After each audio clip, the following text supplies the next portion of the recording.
ഞാവൽക്കാട്. വടക്കൻ മലയിലെ പടുകൂറ്റൻ ഞാവൽ മരമാണ് പക്ഷികളുടെ താവളം. നീണ്ടു തടിച്ച ശാഖകൾ ചുറ്റിലും പടർത്തി ആകാശം മുട്ടെ വളർന്നു നിൽക്കുന്ന ഞാവൽ കാട്ടിലെ ഏറ്റവും പ്രായം കൂടിയ മരമാണ്.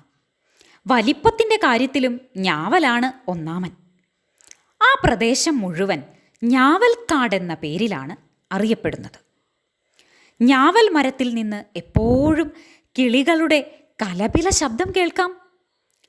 ഗരുഡമ്മാവൻ്റെ ഓർമ്മയിൽ ഒരു മനുഷ്യനും അവിടെ കാൽ കുത്തിയിട്ടില്ല. കാരമുള്ളുകളും കള്ളിമുള്ളുകളും പാറക്കല്ലുകളും ഒരു മുഴം നീളമുള്ള അട്ടകളും നിറഞ്ഞ ആ പ്രദേശം മൃഗങ്ങളെപ്പോലും ആകർഷിച്ചിട്ടില്ല. സന്ധ്യയായാൽ ഞാവൽ മരവും പരിസരവും സംഗീതം കൊണ്ട് നിറയും. തീറ്റ തേടിപ്പോയ പക്ഷികൾ കൂടണയാൻ തിരിച്ചെത്തുന്ന സമയം. കാക്ക, കുയിൽ, തത്ത, പ്രാവ്, കുരുവി, പരുന്ത്, കാലൻ കോഴി, മൂങ്ങ, നത്ത്, മരംകൊത്തി, കഴുകൻ, എത്ര പക്ഷികൾ! എല്ലാ പക്ഷികളുടെയും നേതാവാണ് ഗരുഡമ്മാവൻ.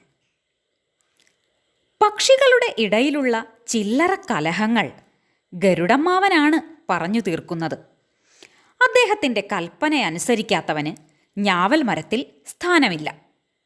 ഒരിക്കൽ ഗരുഡമ്മാവൻ്റെ കൽപ്പനയെ ധിക്കരിച്ച കടവാതിലുകളെ പക്ഷികൾ കൂട്ടത്തോടെ ആക്രമിച്ച് നാട് കടത്തിവിട്ടു. പിന്നീട് ഒരൊറ്റ കടവാതിലും ഞാവൽ മരത്തിൽ വന്നിട്ടില്ല. ഞാവൽക്കായി പഴുക്കുമ്പോഴാണ് പക്ഷികളുടെ ഉത്സവാഘോഷം. ലക്ഷക്കണക്കിനുണ്ടാകുന്ന കരിവണ്ടിൻ നിറമുള്ള ഞാവൽപ്പഴങ്ങൾ തിന്ന് മത്തുപിടിച്ചു പാടുന്ന പക്ഷികളുടെ പാട്ട് ആഴ്ചകളോളം കേൾക്കാറുണ്ട്. പഴങ്ങൾ തീരുന്നതുവരെ ഒരൊറ്റ പക്ഷിയും ഭക്ഷണം തേടി പുറത്തു പോകാറില്ല. രാവും പകലും തീറ്റ തന്നെ തീറ്റ. ചുരുക്കത്തിൽ ഞാവൽക്കാട് പക്ഷികളുടെ സ്വർഗമാണ്. ഒരു രാത്രി ഉണ്ടക്കണ്ണൻ മൂങ്ങയും കൂട്ടരും പറന്നെങ്ങോ പോയി തിരിച്ചു വരികയായിരുന്നു. അവരാണ് ആദ്യമായി ആ കാഴ്ച കണ്ടത്. ഞാവൽക്കാട്ടിലൊരിടത്ത് തീ ആളിക്കത്തുന്നു. മനുഷ്യർ കാടുവെട്ടി തീയിട്ടിരിക്കുകയാണ്. ആദ്യം കാട്ടുമനുഷ്യരായിരിക്കുമെന്നാണ് ഉണ്ടക്കണ്ണൻ കരുതിയത്. അവർ തണുപ്പ് മാറ്റാൻ കരിയില കൂട്ടി തീയിടാറുണ്ട്. പക്ഷേ ആവശ്യം കഴിഞ്ഞാൽ അത് കെടുത്തിയിട്ടേ അവർ പോകൂ. കാട്ടിലെ ഒരു ചെടി പോലും അവർ നശിപ്പിക്കാറില്ല. കാട് അവരുടെയും വീടാണല്ലോ. ഉണ്ടക്കണ്ണൻ സൂക്ഷിച്ചു നോക്കി. അതെ, അവർ നാട്ടുമനുഷ്യർ തന്നെ, സംശയമില്ല. കാട് നശിപ്പിക്കാനുള്ള ശ്രമമാണ്. ഉണ്ടക്കണ്ണനും കൂട്ടരും വേഗം മടങ്ങി ഗരുഡമ്മാവൻ്റെ അടുത്തു വന്നു വിവരം പറഞ്ഞു. മനുഷ്യർ കാടിനു തീവച്ചിരിക്കുന്നു. നേരം വെളുത്തു വരുന്നേയുള്ളൂ. പക്ഷികൾ പലതും ഉണർന്നിട്ടില്ല. ഗരുഡമ്മാവൻ ഏറ്റവും ഉയരമുള്ള കൊമ്പിലിരുന്ന് ചുറ്റും കണ്ണോടിച്ചു. വൃദ്ധനായെങ്കിലും അമ്മാവൻ്റെ കണ്ണിൻ്റെ ശക്തി അപാരമാണ്. അകലെ തീ ആളുന്നത് അദ്ദേഹത്തിൻ്റെ ദൃഷ്ടിയിൽപ്പെട്ടു. കാട്ടുതീയാണെന്നാണ് ആദ്യം തോന്നിയത്. പക്ഷേ അതല്ല, മൂങ്ങകൾ പറഞ്ഞതാണ് ശരി. തീയിനു ചുറ്റും മനുഷ്യർ അങ്ങോട്ടും ഇങ്ങോട്ടും നടക്കുന്നത് ഗരുഡമ്മാവൻ കണ്ടു.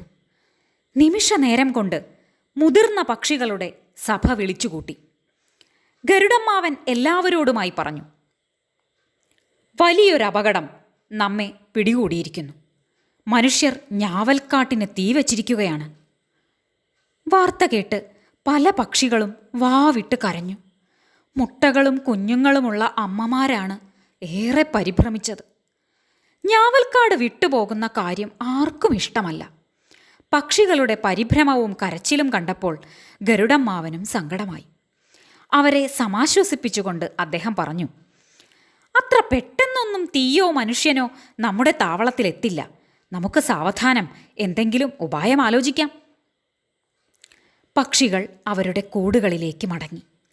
2 രാത്രിയും പകലും പക്ഷികൾ ഉറക്കമില്ലാതെ കഴിച്ചുകൂട്ടി. ഭക്ഷണം തേടി അകലേക്ക് പോകാൻ ഒരൊറ്റ കിളിയും ധൈര്യപ്പെട്ടില്ല. അകലെ നിന്ന് നാവു നീട്ടിക്കൊണ്ട് അരിച്ചരിച്ചു വരുന്ന തീയും പാറിപ്പറക്കുന്ന പുകയും മനുഷ്യരുടെ ശബ്ദങ്ങളും അവരെ ഭയപ്പെടുത്തി. ചില പക്ഷികൾ ഏതു നിമിഷവും താവളം ഉപേക്ഷിച്ചു പോകാൻ തയ്യാറെടുത്തു കഴിഞ്ഞു. ഗരുഡമ്മാവനാണ് ആകെ പരിഭ്രമിച്ചത്. പക്ഷിവർഗത്തെ സംരക്ഷിക്കേണ്ടത് തൻ്റെ ചുമതലയാണ്.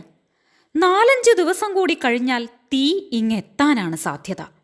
മുട്ടയിട്ട് അടയിരിക്കുന്ന പക്ഷികളുടെ കാര്യമാണ് കൂടുതൽ കഷ്ടം. കാക്കകൾ പലതും ഗരുഡമ്മാവൻ്റെ കണ്ണുവെട്ടിച്ച് താവളം വെടിഞ്ഞുപോയി. മൂങ്ങകളിൽ ചെറുപ്പക്കാർക്ക് സ്ഥലം വിടാൻ തിടുക്കമായി.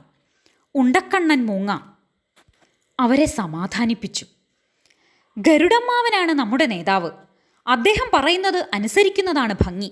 മറ്റുള്ളവർ ആപത്തിൽപ്പെടുമ്പോൾ നമ്മൾ മാത്രം രക്ഷപ്പെടുന്നത് ശരിയല്ല.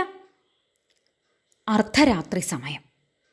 ഗരുഡമ്മാവൻ വൃക്ഷത്തലപ്പിൽ ഉറക്കമിളച്ചിരിക്കുകയാണ്. കൂട്ടിന് വയസ്സായ 2-3 മൂങ്ങകളുമുണ്ട്. തീജ്വാലകൾ ഇടയ്ക്കിടെ മുകളിലേക്കുയർന്നുകൊണ്ടിരുന്നു. ഞാവൽക്കാട്ടിലെ വള്ളിക്കുടിലിൽ കുളക്കോഴികൾ കൂട്ടം കൂടി കൂവി. അകലെ ഏതോ മലയിൽ നിന്ന് കുറുക്കന്മാരുടെ ഓരിയിടൽ മുഴങ്ങി. ആകാശത്തിൻ്റെ വിരിമാറിൽ കൂടി മിന്നൽ പിണറുകൾ പാഞ്ഞു പോകുന്നത് അവർ കണ്ടു. തുടർന്ന് അതിഭയങ്കരമായി ഇടിവെട്ടി. വീണ്ടും വീണ്ടും ഇടിവെട്ടുകൾ. കാടും പരിസരവും കുലുങ്ങി. കാടുവെട്ടി തീയിട്ടിരിക്കുന്ന മനുഷ്യരുടെ കൂട്ടക്കരച്ചിൽ അവർ കേട്ടു. തുള്ളിക്കൊരു കുടം എന്ന മട്ടിൽ മഴ കോരിച്ചൊരിയാൻ തുടങ്ങി. ഗരുഡമ്മാവൻ സ്വയം പറഞ്ഞു, പ്രകൃതി എൻ്റെ പ്രാർത്ഥന കേട്ടു. അത്യാഹ്ലാദം കൊണ്ട് കൂടുകളിൽ നിന്ന് കിളികൾ വിളിച്ചു പറഞ്ഞു, പെയ്യട്ടെ, മഴ പെയ്യട്ടെ. മൂങ്ങക്കാരണവന്മാർ ഗരുഡമ്മാവനോട് പറഞ്ഞു, നമ്മളെ രക്ഷിക്കാനാണ് മഴയെത്തിയത്. ഇനി തീയിനും മനുഷ്യനും രക്ഷയില്ല. മൂങ്ങ യുവാക്കൾ ഞാവൽ മരത്തിനു ചുറ്റും പറന്ന് ആഹ്ലാദം വെളിപ്പെടുത്തി. നേരം വെളുത്തിട്ടും മഴ കോരിച്ചൊരിയുകയാണ്.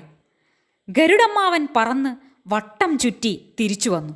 എല്ലാ പക്ഷികളോടുമായി പറഞ്ഞു, ഇനി പേടിക്കാനില്ല. ഞാവൽക്കാട്ടിൽ തീയുമില്ല, മനുഷ്യനുമില്ല.